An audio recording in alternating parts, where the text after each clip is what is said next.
This is an all-access zone. Still there in the middle. Quarter. Still there. We're going to hear from their spotters, from the crew chief. Clear, clear, clear. All the communication that the drivers hear, you're going to have the opportunity to hear that throughout the day. Bring it home, champ. We did it, guys.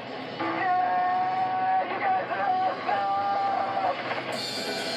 awesome. You can get closer to the championship four with a hot pass. That's on NBC Sports app. You get play-by-play coverage, dedicated feed, multiple camera angles all around Jimmy Johnson, Kyle Busch, Joey Logano, and Carl Edwards. Coverage on Sunday begins at 2:30 p.m. Eastern. Find out more at NBCSports.com/live. Marty. Well, Rick, where these cars park on pit road is a random draw every week here in NASCAR, but this is always how NASCAR works out. In the random draw, you can see Jimmy Johnson and Kyle Busch have picked beside each other, and then on the other side of pit road, Joey Logano and Carl Edwards have picked beside each other. So the random draw, very crazy because these teams right beside each other. So if you want to know what your fellow championship contender is doing, just look next door. You'll know what's going on. How much do you think that'll play into this qualifying session? You know, of course, a little bit of strategy comes into play. Some people, maybe Jimmy Johnson, who in practice earlier today went out, ran a pretty good lap, then waited about 25 minutes before he went back out onto the track. Listen, I think the strategy comes in this first round. So in practice, about a 30-80 was quick. About a 31-25 was 24th. So it's almost a half a second. So Jeff, if you're Jimmy Johnson, who was 5th quick, do you dare not run 100%? Do you dare wait?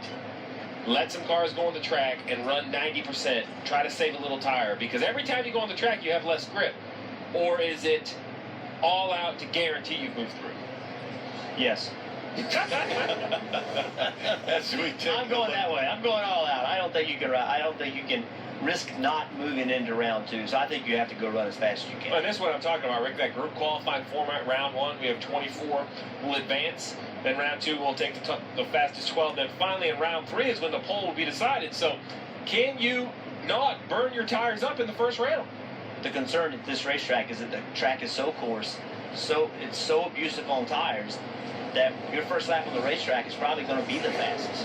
So if you go lay a good lap time down, most likely cars aren't going to be able to go out the second time and knock you down. So you don't want to guess wrong. That's my problem. I'm afraid if you went out and guessed wrong and you didn't go fast enough and had to go run again, then the tires wouldn't support you making a fast enough lap. So I just think you have to run as fast as you can. But I will say, Rick, now that the sun is down and the lights are on, I support waiting just to see how fast the track is, because I think that 30-80, it took, like I said, about a 31-25 to be top 24 in practice. I think it's going to take basically a sub-31 to be top 24 here in qualifying. Once again, the access road comes into play as they will get onto the track using the access road. And you see the 48 making the move early to go on the track. Yeah, he's moving right out, and that surprises me just a little bit. I thought they would have waited, just like you said, Steve, and wait and see what other cars run, get an understanding of what the pace of the racetrack is. But Marty. Well, guys, when they gave the 3-minute warning, Chad Canals told Jimmy Johnson on the radio, we're going to roll, and we're going to roll quick. And then he said to spotter Earl Barber, he said, be smart, get him a clean hole. And he told Jimmy Johnson, it's clean if you want it now. Jimmy made this choice to go early here, but they didn't want to go early on no matter what here on the 48. So we'll see what we've got for championship contenders right off the bat. Jimmy Johnson on the track as soon as it goes green. So this strategy, if they move into the top 24, I love this strategy because they're going to sit on pit road longer than everyone else. Their tires are going to be cooler than everyone else's in round 2. So as long as the track will hold the speed right now, I like this strategy. Get really the goal, get into round 3.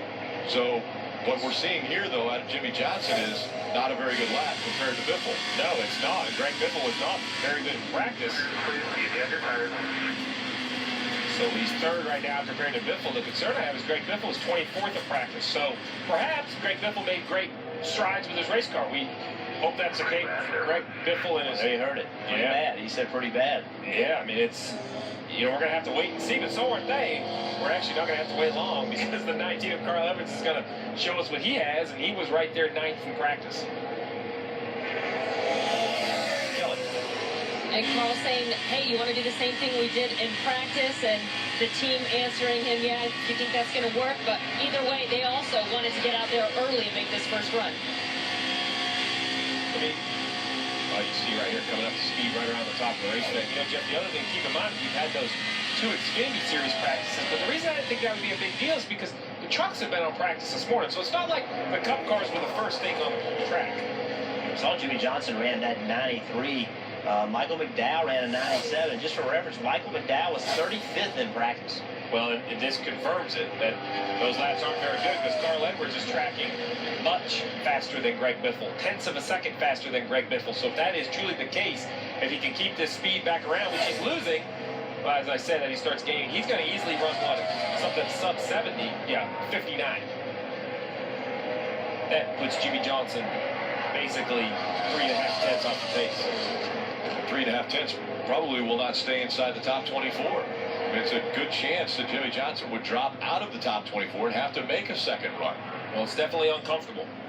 In practice, it was about a half a second. That's right. From first to 24. Things seem to get a little bit tighter, though, when the track cools down, the track gains grip. Typically, times get a little bit tighter. I would agree with that. It's just, you know, less opportunity to slide around, less dependent on your race car to make the grip. We're getting ready to see Jimmy Johnson's teammate right there was rolling off pit road, the pole sitter from last week. There's Trevor Bayne, the Roush Fenway car, the 6th Advocare. He's coming to take the green. Great announcement a few weeks ago. Advocare is going to be back on this car, supporting Trevor Bayne, Roush Fenway Racing. He was 25th in practice, so him and his teammate Greg Biffle were kind of the bubble line, or we would consider the cut line. So we'll see what kind of lap the 6 can run. Look at all the sparks, though. How much is he hitting the racetrack, and how much is that taking speed away from him? Well, I really think it's the side skirt. They've been running these metal side skirts around the exhaust pipe. I think they're titanium. That's where they're that bright white spark. It's awesome to watch. I'll give him credit for that. And he looks like he's trending basically right on top of Greg Biffle's time. So Ryan Newman on the right-hand side of the screen, he is all the way on the bottom of the racetrack. Left side tires touching the line, and he has a really good lap going. He was the fastest in practice, and right now at a 47, that's a very fast time. And he utilized, as you mentioned, the bottom of the racetrack. That's really the first one we've seen hug that white line in this qualifying session. And with all of that being said, I don't feel good about the 48. We see Alex Bowman up in the top 5. When you're 10 out of 14, simple numbers will say 40 cars are going to run. You got to be 24th. This 48 right here, you see him cooling it down. But can they make enough adjustments to make the car better? But will the tires hold it? We know the tires are going to be sore the second time out, or we have a strong belief they are. Can they find the speed? Here's the problem I have is Kyle Larson barely beats Jimmy Johnson in the 11th position. That's a surprise. He was first fast in practice. But here's the thing. Even if the tires have enough speed to get into the top 24, the chance of getting to the top 12, in my opinion, are gone. Because, and we talked about 10 guaranteed pit stall openings. I mean, these are the types of things that could change the course of this championship battle. When you come Sunday afternoon, if Jimmy Johnson gets blocked in the pits, we can all say bad luck, or we could say bad qualifying. Right. Yeah, it's so important for pit selection, especially for the 4 running for a championship. Look, I'm a true believer. Jeff Gordon used to say this all the time. And I would half eye roll and half believe him because we saw so many examples when you make your own luck. He always used to say, listen, Stevie, that's not true. We make our own luck. And Jeff, you've seen it in racing so many times where you can believe it's bad luck, or you can truly look at what opportunity you have to prevent it. Well, you can take control, or you can be a victim. You know, there's 2 different ways to look at it. You can just take control and say, you know what, everything is my fault. We affect everything. Or you can say, hey, we have no control over all these things. And the problem with the no control is you can't fix that. That's right. There's nothing you can do about it. So we saw Kevin Harvick go up to 3rd fastest. He ran against the wall. We saw Ryan Newman on the pole on the white line. So 2 completely different looks at it.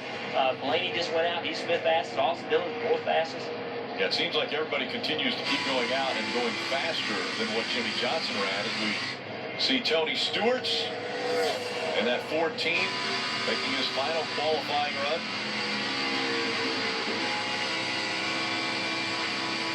See Jimmy stay in the throttle. He was able to get to the throttle really quickly. Pretty good lap going. So easy to overdrive this end of the racetrack, though. He's going to run. Well, he runs up top. I thought he was going to run, well, I guess, what do you call this, the middle? Couldn't stay in the throttle. Never full throttle until right here, so that hurt his exit. Got in the corner pretty deep. I think maybe a little too deep, but went through 1 and 2 really well. Still 8th quickest for Tony Stewart. That should easily be good enough in my mind. Kurt Busch easily as well be good enough second. Kurt Busch second. That drops Johnson down to 16th. And still only 22 have gone. Denny Hamlin on his birthday. We'll see where he's going to end up qualifying. And you see Almirola jump in front of Johnson. Those are going to be the cars that were, not great in practice, kind of average in practice. The improvements they make are really going to determine, in my mind, if Jimmy Johnson moves through or not. Eric Almirola beats him. You see Kyle Busch and Joey Logano, you would have to assume that they have showed the speed. Chase Elliott has showed the speed. But what about Clint Ford, Casey Kane, Regan Smith? Can they put a lap up they've yet to run to move Jimmy Johnson down? Ty Dillon not able to go faster on his lap. As the 22 now coming to the green flag. And Logano now on the clock. Logano running a little bit lower line through 1 and 2. You mentioned it, Jeff. He jumped in the gas to run a crazy lap time. Couldn't stay in it, but still carried the lap time. I mean, still in the green. It's just this end, see if he can go to the throttle and stay. He went to the very top on this end. A little bit more patient back to the gas. I think he might have realized he didn't have the best 1 and 2 because he knows he only has to be in the top 24. This lap should be good. There, second. Really good. Second for Logano. So now Logano and Edwards both in the top 5. How will Kyle Busch do? Marty. It's going to be an interesting study here. Rick, Kyle Busch and his race team spent most of the day in race trim. They only made 1 run in qualifying at the very end of qualifying. But right now, you see on the right-hand side of the screen, looking okay. Only a 10th back from right now Ryan Newman. They did tell him that Ryan Newman ran completely on the bottom of the racetrack. Kyle Busch right now towards the top, though. Brad Keselowski now the new mark everyone's shooting for.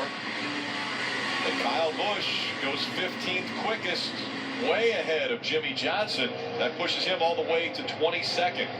Yeah, we still have Casey Kane, Elliott. We have Chase Elliott left to go. Still some really good cars. We will expect to see the 48 back out on the track in this round.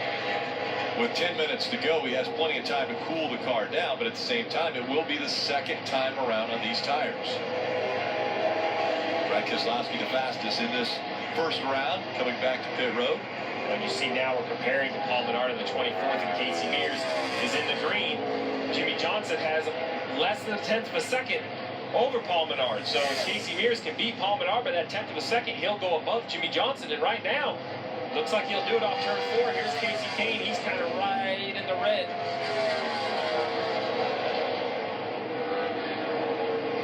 Mears 0.2 of a second faster as it moves McDowell down. Kane had a really good 3 and 4. Entered turn 3 not in great shape, but came off and only went to 23rd. Moved Jimmy Johnson to the bubble line on 24th. Clint Boyer not able to go fast enough to get into the top 24 on his first run. So now only 6 cars still to go with Jimmy Johnson right on the line. Chase Elliott, one of those. Is there a dilemma here as far as teammates? I think we're getting ready to see what kind of speed Chase Elliott has. I mean, in practice, he was 10th quick. He has to go out and make a run. It might not come down to Chase Elliott, though, as we see Regan Smith tracking in the green. Now goes into the red. Benedetto in the red as well as he comes out of 4 for his lap. DiBenedetto's 27th. Regan Smith, he's a 10th of a second off what Jimmy Johnson has run.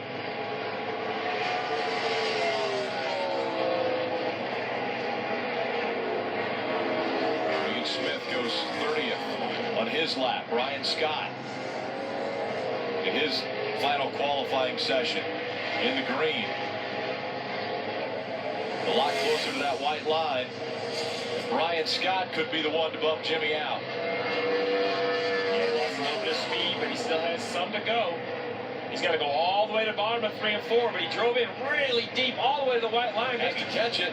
Maybe too deep, but is it enough speed? I think it's going to carry. He's losing time, though. Oh, he got so free getting in the turn. That did do it. He does it. He bumps Jimmy Johnson out of the top 24 by about 1,000th of a second, it looked like.